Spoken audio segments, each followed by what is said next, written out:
안녕하세요, 현우였습니다. 이번에는 벌써 OB 디자인 시스템 개발 네 번째 이야기인데요.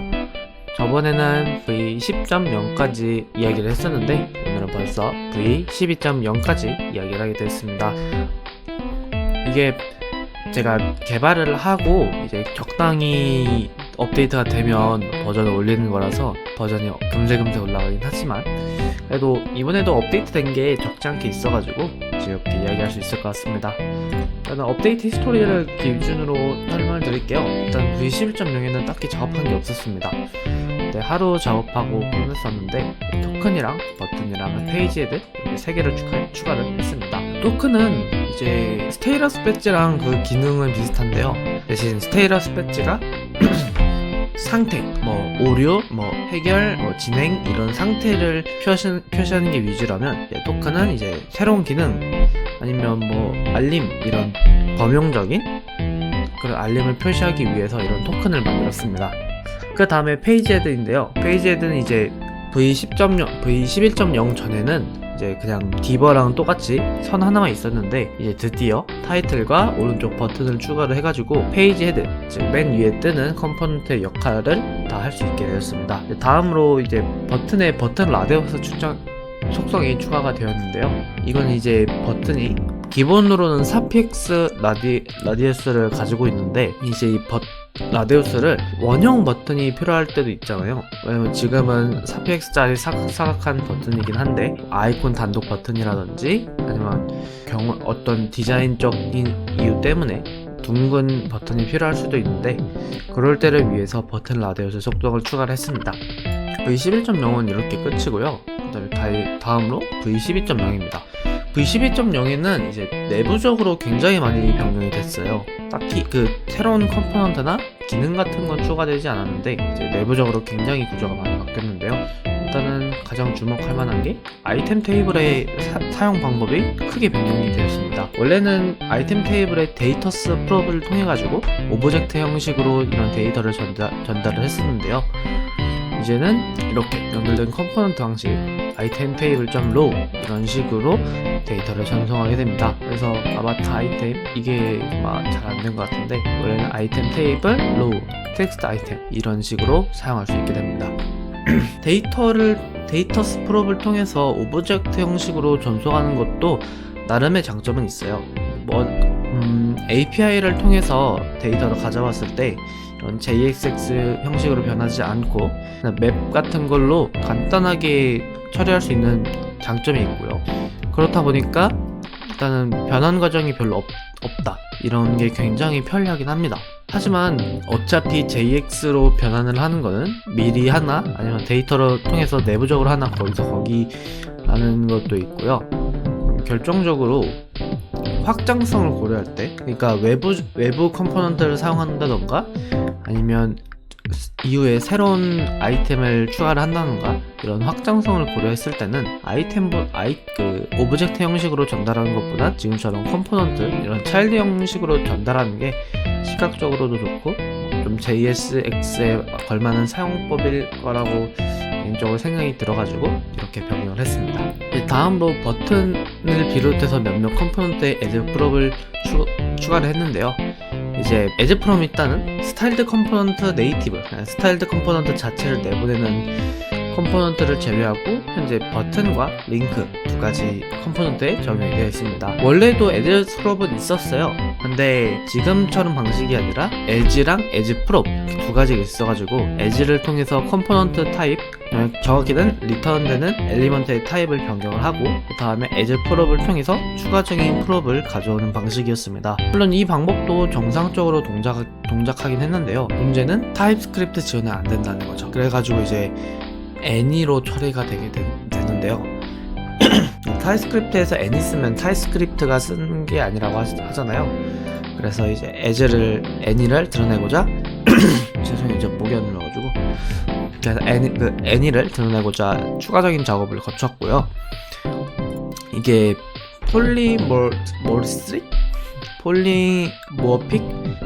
폴리모픽 이런 폴리모어픽한 리액트 컴포넌트 만들기 이런 강좌를 보게 되어가지고 이를 적용을 해가지고 이제 as하고 as에 따라서 실시간으로 컴포넌트 자체의 풀업이 변경될 수 있도록 개발을 완료를 했습니다. 이 과정에서 타입스크립트에 대해서 이해도가 굉장히 높아진 것 같아서 너무 좋았고요. 근데 진짜 갈 길이 먼 것 같습니다. 타입스크립트는 그래도 거의 한 몇 개월 써가지고 좀 많아 싶었는데 아마 한참 더 배워야 될 것 같고요.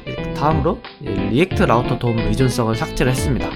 원래는 OPG 디자인 시스템은 리액트 라우터 돔이랑 같이 사용하는 것을 염두에 두고 사실상 강제해두고 개발을 하고 있었는데요. 근데 이제 일반적인 리액트를 사용할 때는 리액트 라우터 돔이 사실상 필수인 라이브러리니까 상관이 없는데 이제 제가 이번에 오피즈 프론트엔드를 만들 때는 일반적인 리액트가 아니라 넥스트.js를 사용하게 됐어요. 근데 넥스트.js는 자체적인 링크 컴포넌트가 따로 있단 말이에요. 그래서 리액트 라우터 돔을 사용할 수 없는데 이제 OPG 디자인 시스템은 이제 리액트 라우터 돔 네이티브 컴포넌트를 사용하니까 그런 호환적인 문제가 있었고요. 그래서 그냥 아예 리액트 라우터 돔 의존성을 삭제를 했고요. 이제 원래 리액트 라우터 돔에 링크가 사용되는 컴포넌트는 A 태그가 사용이 되고요. 필요한 경우 add 풀업을 통해서 링크를 사용할 수 있습니다. 근데 이제 모든 링크를 사용하는 상황에서 이제 이렇게 as 풀업을 사용하는 게 그리 편해 보이지는 않아가지고 이제 V13 때 이런 새로운 방법을 추가를 했는데 그건 이따 13 얘기할 때 알려드릴게요. 그리고 아직 이런 의존성 최적화를 진행하진 않았어요. 아직 베타 단계이기도 하고 아직 정리하는 그런 작업은 따로 안 했기 때문에 아직 패키지.js는 남아있고요. 배포 전에 이제 이런 라이브러리 같은 필요 없는 라이브러리들을 싹 정리하고 코드 같은 것도 정리할 예정이에요. 이제 그런 마무리 단계에서 이런 의존성 문제를 해결할 예정입니다. 그 다음에 디스플레이 네임을 죄다 추가를 했어요. 원래 이런 아이템 테이블 스토리북에서 쇼코드를 하게 되면 원래 아바타 아이템이 아니라 그냥 div 이렇게 나오거든요. 근데 그런 거는 이제 컴포넌트에 디스플레이 네임이 설정되어 있지 않으면 발생하는 문제인데요.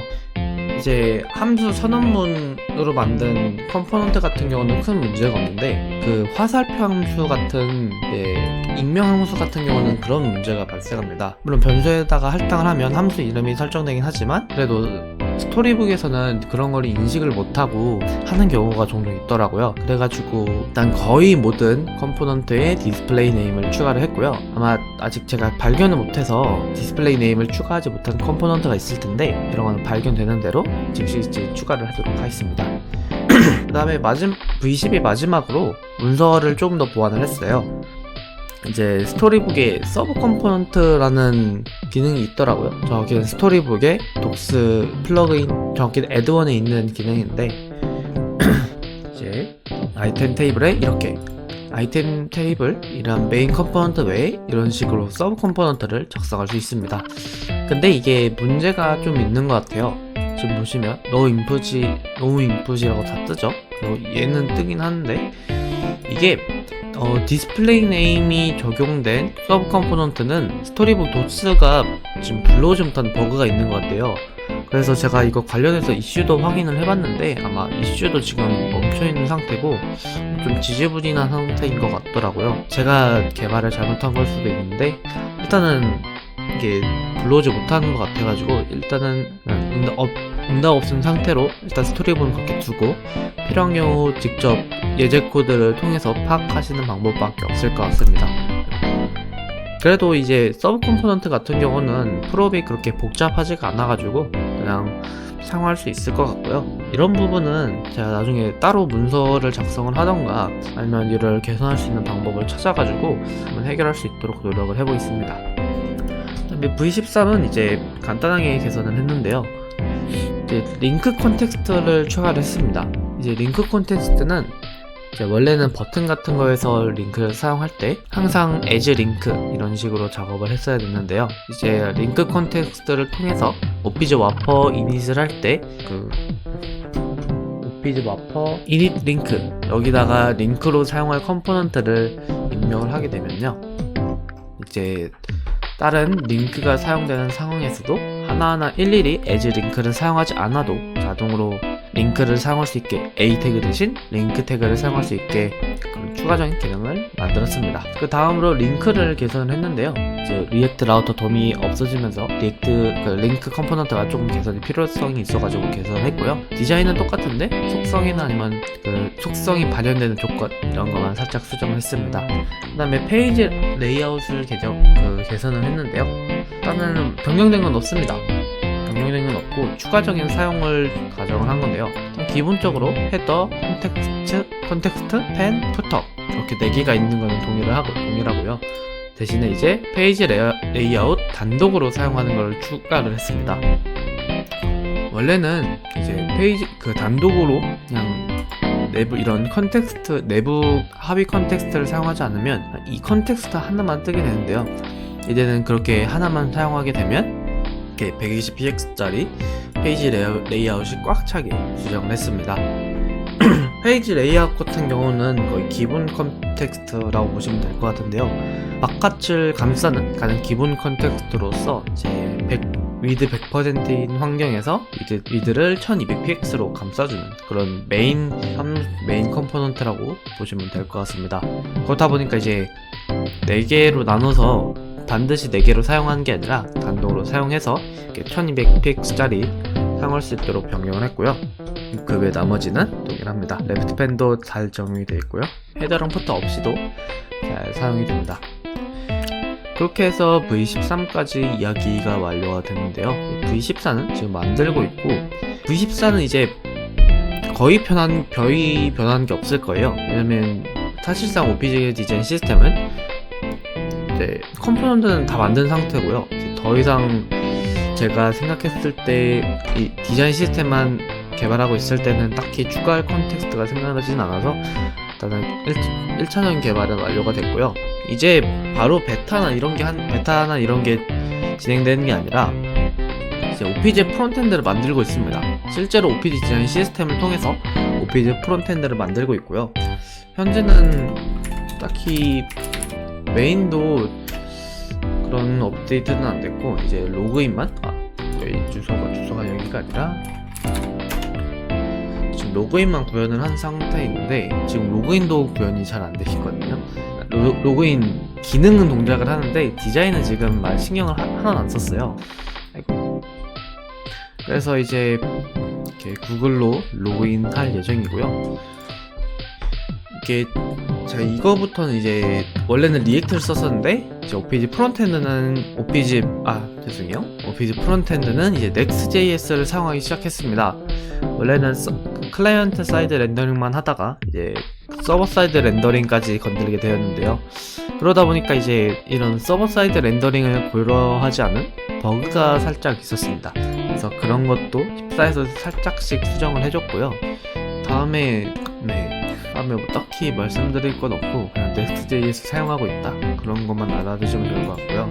물론 제가 Next.js는 이번이 처음 쓰는 프로젝트예요. 그러다 보니까 개발이 굉장히 더디긴 합니다. 그래서 그런 분들만 좀 그래서 개발이 좀 늦어질 수 있다. 사실 이게 개발 마감 기한이 없다 보니까 늦어지는 게 의미가 딱히는 없긴 한데요. 아무튼 여러분이 생각하시는 것보다는 좀 늦어질 수 있다. 그런 부분은 알고 계시면 좋을 것 같습니다. 그 다음에 이제 백엔드도 다시 만들기 시작을 했습니다. 원래는 저희 OPG 백엔드가 있었어요. 이게 베타 OPG 때 미리 만들어뒀던 백엔드가 있는데 실제로 이 백엔드가 완성이 됐어요. 저번에도 말씀드렸던 것 같긴 한데 완성이 돼가지고 그냥 바로 사용할 수는 있습니다. 근데 일단은 가장 문제가 자바스크립트로 이루어져 있고요. 두 번째가 딱히 불만족스럽습니다. 개발도 그렇고 이게 전체적으로 API를 가로엎을 이유가 있었거든요. 그러면 이게 OPG의 백엔드가 그냥 메인 백엔드 역할뿐만 아니라 API 서버로서 역할을 해야 되는데 그냥 유저한테만 하는 게 아니라 OAuth 역할도 해야 되고요.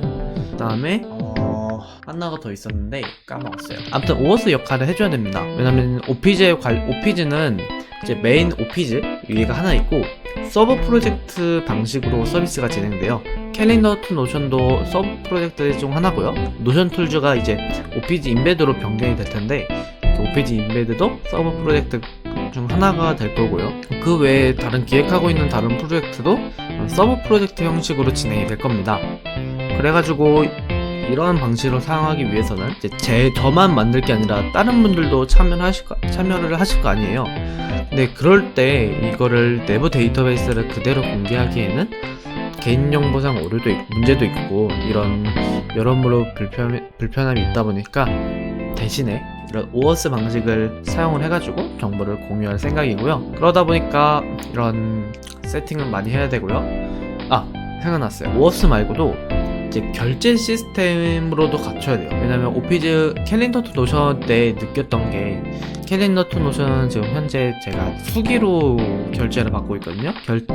돈을 입금을 해주시고 제가 그걸 일일이 확인해서 등록하고 있는데 확실히 귀찮아요. 제가 캘린더 투 노션은 이제 거의 전자동이라서 제가 딱히 손댈 부분은 없는데 그건 결제 때문에 이렇게 계속 손을 보게 되고요. 이제 그런 부분까지 자동화를 시키고 그리고 추가적인 프로젝트를 만들 때 그런 부분에 대해서 신경을 최대한 덜 쓸 수 있도록 결제 시스템을 자체적으로 구축하는 게 아니라 오피즈 결제 시스템을 이용할 수 있도록 그렇게 만들려고 이런 결제 시스템적인 부분까지 만들고 있습니다. 그래서 지금 오피즈 백엔드는 데이터베이스 타입 같은 거는 다 지정을 해줬고요. 물론 아직 데이터베이스 타입만 지정해줬고 마이그레이션이나 이런 거는 하나도 안 돼 있기 때문에 부족한 게 많지만 그래도 잘 돼가고 있습니다. 물론 아직 데이터베이스는 작성이 다 안 되고요. 대신 API 문서도 작성이 돼 있고 이미 코드가 이미 작성이 돼 있고 그거를 옮기기만 하면 되는 거라서 개발 속도 자체는 그렇게 걸리지 않을 것 같아요. 물론 테스트 코드를 작성해야 되기 때문에 조금 늦어질 수 있긴 한데 이미 텍스트 코드도 자바스크립트 시절에도 테스트 코드는 작성을 했어요. 물론 아슈스로 API를 직접 호출하는 그런 좀 단순무식한 방법으로 테스트를 하긴 했지만 아무튼 테스트 코드는 작성이 돼 있어가지고 케이스 같은 것도 다 있어서 그냥 다시 타입스크립트로 옮기기만 하면 작업인지라 그렇게 어려울 것 같진 않습니다. 그래서 백엔드도 다시 작업을 하고 있다. 그렇게 해서 디자인 시스템, 프론트엔드, 백엔드 이런 전체적으로 다 새로 작업을 하고 있다 이렇게 보시면 되고요. 네, 이제 개발 이야기는 다 했으니까 간단하게 제 이야기만 드리면 엊그저께죠. 지금이 8월 29일 지금 새벽을 넘어버려가지고 8월 29일인데 엊그저께 8월 27일 토요일에 과기대 모의면접을 다녀왔습니다. 제가 이제 고3이고 이제 대입을 목전에 앞둔 그런 학생으로서 모의면접을 다녀오고 있는데요. 지금 숭실대랑 과기대 이렇게 두 개를 갔다 왔습니다. 근데 확실히 학교마다 그런 차이가 있는 것 같아요. 숭실대 같은 경우에는 일단 미리 자소서를 받아가지고 미리 분석을 해가지고 두 분의 면접까지 있으셨는데 확실히 숭실대는 성적보다는 다른 거에 비중이 높은 것 같아요. 왜 들어왔는지, 뭘 할 건지, 그 다음에 졸업하고 뭘 할 건지 이런 좀 학생의 능력과 관련해 그런 학생 의지와 관련된 질문을 많이 하셨는데 과기대는 그 질문이 거의 모두 성적 관련 질문이었어요. 사실 조금 슬프긴 한데 제가 성적이 좀 나쁘다 보니까 성적 관련 질문을 하면 굉장히 좀 슬프더라고요. 면접관 분들도 그런 거를 잘 아시고 지금 모의 면접이다 보니까 제 약점을 위주로 물어보시는 게 맞는 것 같아요. 그래서 저도 제 약점을 먼저 잘 파악을 했고 그리고 이제 그거를 토대로 어떻게 이런 약점을 극복을 할지 전략을 짜봐야겠죠. 일단은 자소서에도 이런 약점을 보완할 수 있도록 많이 해야 될 것 같고 면접 때 제가 말을 좀 더듬었어요. 이런 그 성적 질문만 진짜 완전 집요하게 물어보시니까 뇌가 비워져가지고 좀 말을 더듬었는데 그래도 면접관분들이 자신감 있게 말씀을 해주셨다고 이런 말을 보니까 말 자체는 괜찮은 것 같은데 이런 부분에 대해서 시나리오를 좀 작성을 해봐야 될 것 같아요. 그래서 작성을 해가지고 그냥 맥히지 않고 말할 수 있게 좀 처리를 해야 될 것 같고요. 그 다음에 생기부 마감이 이틀 전으로 나왔습니다. 이제 생기부가 이제 거의 다 써야 되고요. 거의 다 썼고요. 이제 며칠 뒤면 이제 마감이 돼가지고 아예 수정이 불가능해지는 그런 상황입니다. 근데 이미 저는 다 작성을 했고요. 물리학토랑 융합과학이 좀 누락이 돼가지고 다시 짜고는 있는데, 근데 그거는 뭐 다시 선생님한테 요청을 들어가지고 짰고요. 이제 이번 주 수요일까지 작성을 해서 최종적으로 마감하면 되는 거라 적당히 잘 하면 될 것 같습니다. 저는 이미 끝났어요. 선생님들이 마무리해 주시면 되는 부분입니다. 그래서 생리부도 마감은 됐고요. 이제 다음으로 9월, 이제 거의 9월이잖아요. 저희 원말일기도 작성을 해야 되고, 이제 9월 추석 지나면 대학교 입시 딱 지원 마감일이라 그것도 엄청나게 생각을 해야 됩니다. 물론 다행히도 저는 대학교 6개 다 생각을 해둔 게 있어가지고, 물론 한 달 걸려가지고 선생님과 엄청 얘기를 나누긴 했지만, 아무튼 6개를 다 정해가지고 이제 그거대로 쓰면 될 것 같고요. 네, 제 대학교 입학이 궁금하실 분이 얼마나 계실지 모르겠는데, 일단 그런 히스토리, 제 지금 상황이 그렇다라는 것만 알아두시면 좋을 것 같습니다. 그래서 아마 이번 주 내내 개발을 할 수 있을 것 같긴 해요. 어차피 제가 하는 건 별로 없으니까. 근데 그렇습니다. 딱히 할 말이 없어요. 그냥 선생님들이 하라는 대로 하고, 어차피 쓸 건 다 썼고, 자소서만 이제 주구장창 자기소개서 주구장창 쓰고, 자기소개서 제출하면 면접 준비 주구장창 할 것 같은데, 네, 그렇습니다. 저는 정시를 안 보다 보니까 굉장히 시간이 널널해요. 아침부터 노트북 가져와서 개발하고, 2교시 개발하고, 3교시 개발하고, 이제 점심시간 애들이랑 놀러가고, 4, 5, 6, 7 개발합니다. 어차피 저는 수시, 재수도 못하는, 할 수는 있는데 어차피 자소서가 폐기돼서 의미도 없고요.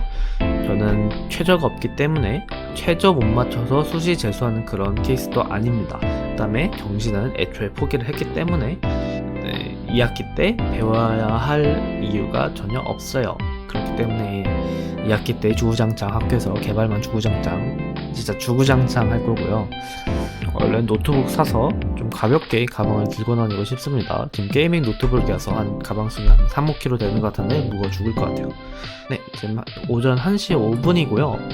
오늘 최대한 10분 내로, 한 5분 내로 끝내가지고 자막 작업까지 하고 싶었는데, 제가 언제나 그렇죠. 주저리 떨다 보면 항상 60분이 아니라 30분 언저리 되는 것 같습니다. 그래서 오늘 피곤해가지고 일찍 자려고 했는데 이미 그거는 지나간 것 같고요. 아무튼 오늘의 개발 이야기, OP 디자인 시스템 4번째 개발 이야기는 여기까지 하도록 하겠습니다. 좋은 밤 보내세요.